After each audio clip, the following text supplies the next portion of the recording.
Burglar Bill by Janet and Alan Alberg. Read by Olivia MacDonald. Burglar Bill lives by himself in a tall house full of stolen property. Every night he has stolen fish and chips and a cup of stolen tea for supper. Then he swings a big stolen sack over his shoulder and goes off to work, stealing things. Every morning, Burglar Bill comes home from work and has stolen toast and marmalade and a cup of stolen coffee for breakfast. Then he goes upstairs and sleeps all day in a comfortable, stolen bed. One night, Burglar Bill is working in a little street behind the police station. When he comes to the first house, he climbs in through the bathroom window and shines his torch around. "Well, that's a nice toothbrush," says Burglar Bill. "Well, I'll have that." And he puts it into his sack. When he comes to the second house, he climbs in through the kitchen window and shines his torch around. "Well, that's a nice tin of beans," says Burglar Bill. "I'll have that." And he puts it into his sack. When he comes to the third house, he climbs in through the bedroom window and shines his torch around. "Well, that's a nice hat and coat and pair of trousers and socks and shoes," says Burglar Bill. "I'll have them." When he comes to the 16th house, he stops. There, on the front step, is a big brown box with little holes in it. "Well, that's a nice big brown box with little holes in it," says Burglar Bill. "Well, I'll have that." In the distance, the town hall clock strikes 5. "Time to stop work," says Burglar Bill. He swings the sack over his shoulder, picks up the box, and goes home to have breakfast. After breakfast, Burglar Bill plays with his cat by the fire. Suddenly, he hears a noise. "Oh, it sounds like a police car," says Burglar Bill. But the noise is coming from the big brown box, and it is getting louder. "Oh, it sounds like 2 police cars," says Burglar Bill. He creeps up to the box and raises the lid. "Blow me down," he says. "It ain't no police cars. It's a baby." Burglar Bill puts the baby on the table. "What was you doing in that box, baby?" he says. But the baby only keeps on crying. "All alone," says Burglar Bill. He pats the baby's little hand. "An orphan." But the baby only keeps on crying. Then Burglar Bill says, "Oh, I know what you want. Grub." Burglar Bill gives an apple to the baby, but still the baby cries. He gives a slice of toast and marmalade to the baby, but still the baby cries. He gives a plate of beans and a cup of tea to the baby. The baby eats the beans, throws the cup of tea on the floor, and starts to laugh. "Ha, that's better," says Burglar Bill. "I like a few beans myself." Burglar Bill sits by the fire and wonders what to do. The baby is crying again. He gives the baby a football to play with. The baby throws the football at the cat and keeps on crying. He gives the baby a book to look at. The baby bites a hole in the book and keeps on crying. He sings a song and plays the piano to the baby. The baby cries louder than ever. He falls off the piano stool and bangs his nose on the floor. The baby laughs and shouts, "Again!" "Again?" says Burglar Bill. He rubs his nose. "Well, I didn't want to do it the first time." Burglar Bill bounces the baby on his knee. "So, you can talk," he says. "Say, Burglar Bill." "Burglar Bill," says the baby. "Say, Peter Piper picked a peck of pickled peppers," says Burglar Bill. "Burglar Bill," says the baby. Suddenly, Burglar Bill feels his knee getting wet and smells a smell. "Pooh," he says. "I know what you want." "Pooh," says the baby.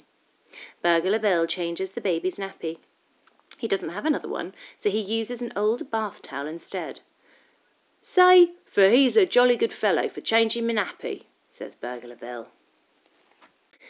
Burglar Bill plays with the baby and shows it round the house.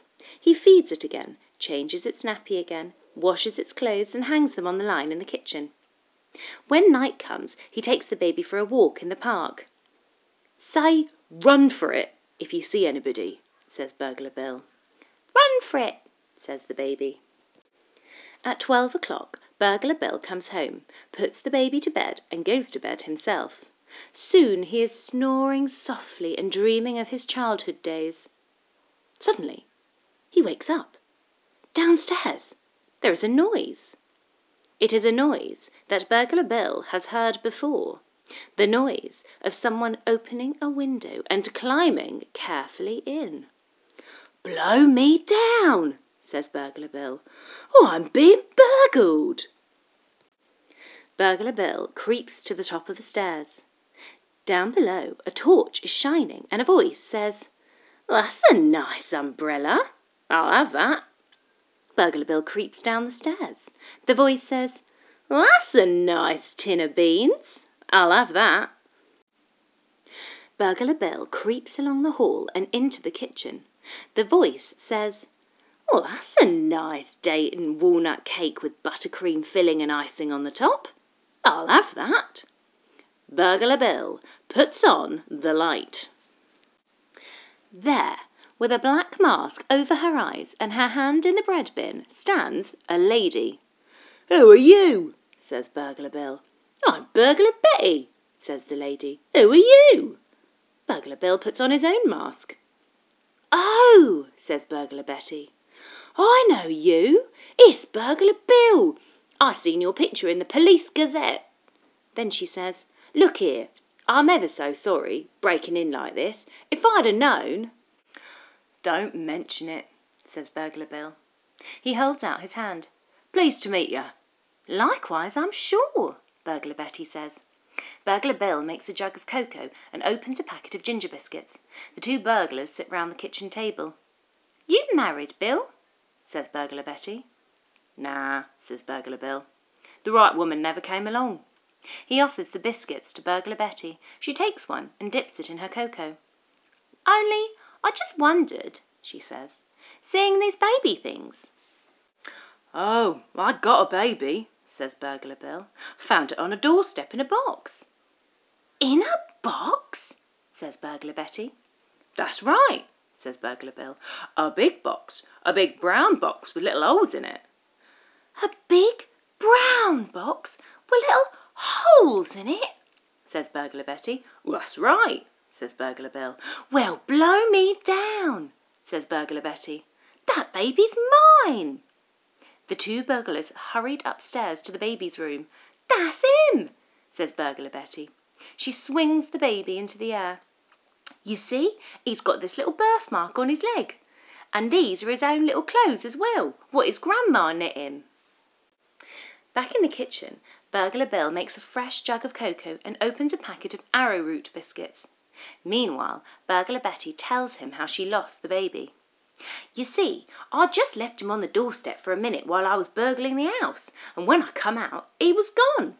I thought the police had got him." "I only thought it was a useful sort of box," says Burglar Bill. "I never knowed there was a baby in there till I got home." Burglar Betty gets ready to leave. "Well, I suppose your husband will be glad when you get back," says Burglar Bill. "Nah, he won't," says Burglar Betty. "I ain't got no husband." She dabs a little hanky to her eyes. "You see, I'm a widow lady." Burglar Bill walks through the town with Burglar Betty and the baby. "You know, Betty," he says, "getting burgled like that gave me a fright." "I know what you mean," says Burglar Betty. "Losing my baby like that gave me a fright." "Well, I can see the error of my ways," says Burglar Bill. "I've been a bad man." "Me too," says Burglar Betty. "I've been a bad woman. I've been a terrible woman." Just then the baby starts to cry. "Shh," says Burglar Betty. "You'll have the police after us." Burglar Bill looks over his shoulder. "From now on, I'm going to lead an honest life," he says. "And all of them things I've pinched—" "All of them things I've pinched as well," says Burglar Betty. "All of them things," says Burglar Bill. "Mine and yours, Betty. We're going to—" Take them back. So, Burglar Bill stops being a burglar and after a time starts working as a bread man in the local bakery. Burglar Betty stops being a burglar as well. When spring comes, she sells her house and gives the money to the Police Benevolent Fund. Then she gets married to Burglar Bill. Outside the church, Bill stands with the baby in his arms. "Say, Bakery Bill," he says. "Bakery Bill," says the baby. "Say, for he's a jolly good fellow for marrying my mum," says Bill. "Say, for she's a jolly good fellow for marrying him," Betty says. In the distance, the town hall clock strikes 4. Bill, Betty and the baby leave the church, walk down the little street behind the police station and go home to have their tea. The end.